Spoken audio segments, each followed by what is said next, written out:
Remember during the WNBA season, oh my gosh, all the ratings, the record ratings, blah, blah, blah, blah, blah.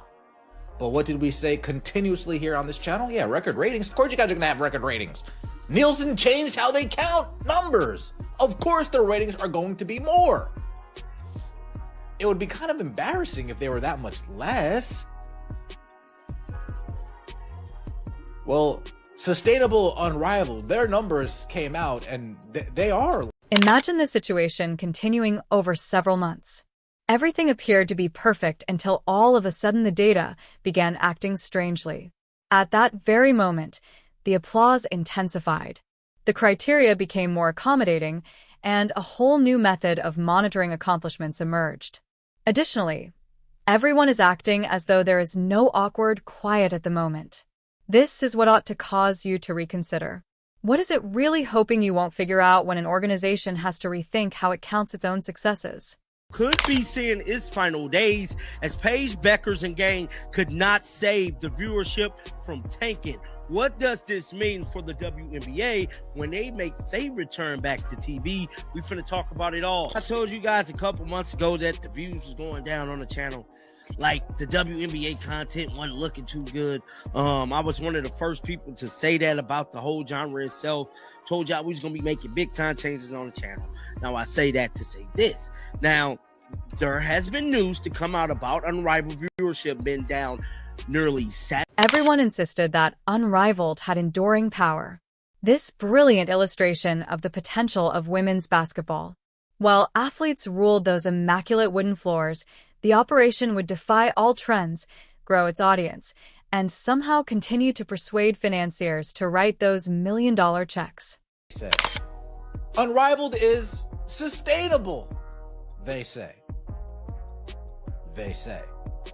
Ratings have come out for Unrivaled, and folks, if I was to say fall off a cliff, if I was to say significant drop-off, I would be underselling how underperforming. Unrivaled's opening night truly lived up to their expectations. They made the announcement, gave it, and conveyed the message with the kind of assurance that makes you want to go back and review every aspect twice.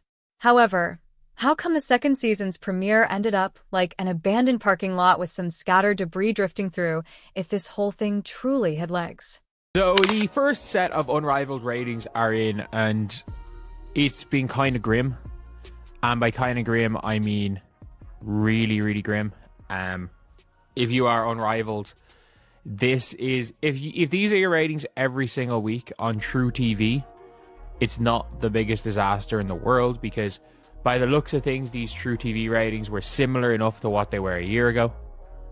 Similar enough to what they were. It would be equivalent to characterizing a large storm as somewhat windy weather to describe the decline in viewership numbers as lackluster. These numbers didn't simply drop. After crashing hard, going into freefall, and smashing through the floor, they requested for permission before settling into the trash pile of misguided good intentions. Hella views to begin with. They wasn't even getting hella views at all last year. Now this year their views is down by nearly 70%. This is very bad. Now towards the decline of the WNBA season, towards the end of the season, we start seeing the WNBA kind of fudge the numbers, taking into account group party watch party viewerships, counting those into effect like bars. And for those who missed the previous events, allow me to paint the picture. The inaugural season got off to a strong start. Amazing numbers of views. Fans are going crazy.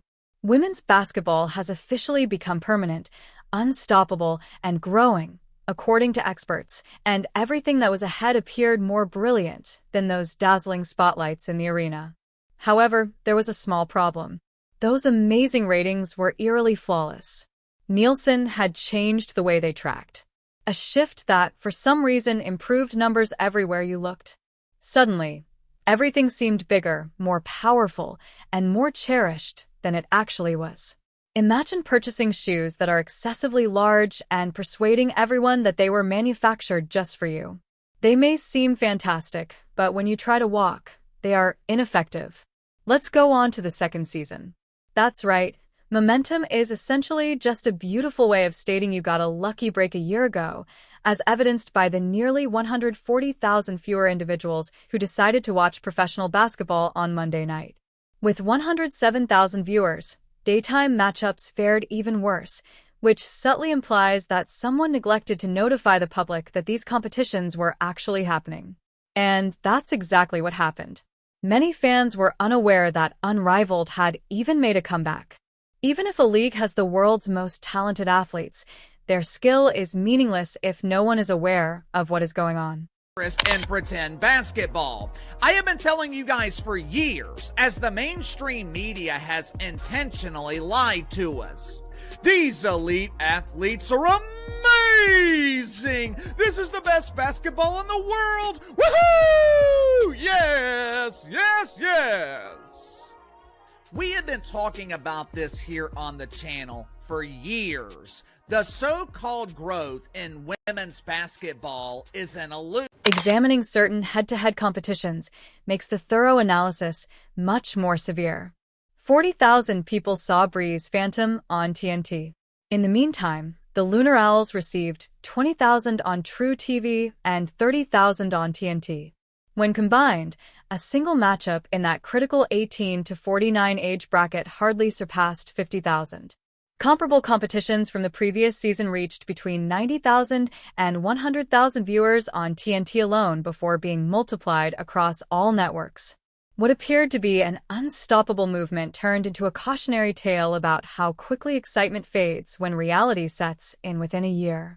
Spreadsheets that resemble disappointed social media posts are now being examined by networks wanting to secure lucrative contracts or increase their investment in advertising and promotional activities. Overall viewership is well below projections.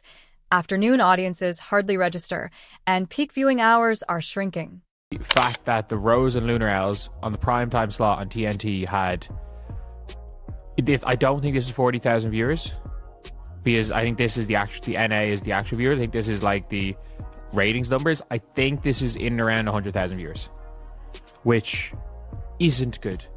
Last year it was, am I right in saying last year at 1.0? No, last year was 0.1. The truth is as painful as witnessing someone collapse in front of the camera during a live broadcast. Let's get back to reality. Let's return to the laws of physics.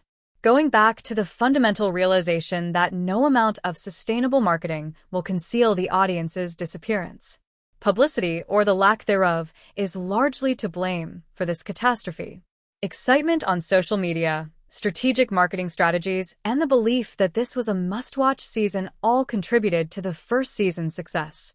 However, the second season arrived with all the pomp of a thunderstorm. There was no significant reminder, information, or encouragement given to supporters. One may argue that the league's leadership utterly neglected to inform their own fans that anything was going on. To make problems worse, the rating process was meant to help. Before the end of 2025, Nielsen will switch to a comprehensive data plus panel system. Combining conventional tracking with streaming data from other sources, linked televisions, and essentially any other information stream accessible for the majority of sporting games. This method inflates statistics, turns underwhelming shows into seemingly huge hits, and gives networks the kind of information that makes advertisers very happy. The initial unparalleled results indicated that this would be beneficial. Are not good for season 2. That is, which is certainly no cause for celebration, but is cause for concern. When I say the first part, it's because I guarantee you there are going to be a lot of people racing to like rub it in and do like a and I'm rooting for Unrivaled success. I like the idea, the concept, the mission statement, and all of those things, but you also have to deal with the reality. However, even with this impending boost, Unrivaled's audience numbers hardly showed any movement, and neither tracking panels nor connected television's extensive data could save a league that has virtually lost the viewership it said was the cornerstone of its sustainability claims. The contradiction is flawless. This league was founded as innovative, forward-thinking, and long-lasting. Even yet, it struggles to keep fans interested in its biggest contests. The data, which are brutally honest, paint a picture of overconfidence, poorly managed prolong, and a fan audience that either lost interest or was unaware that there was a follow-up season to watch. Financial backers, who are crucial to the development of any league, are undoubtedly doubting their commitment. These athletes are gifted, competent, and ferocious rivals. However, creating captivating sports entertainment requires more than simply skill. Marketing, audience participation, and presentation are all necessary for success. The league becomes an exceptional display of athleticism with viewership that wouldn't even fill a tiny portion of seats when supporters don't show up in significant numbers.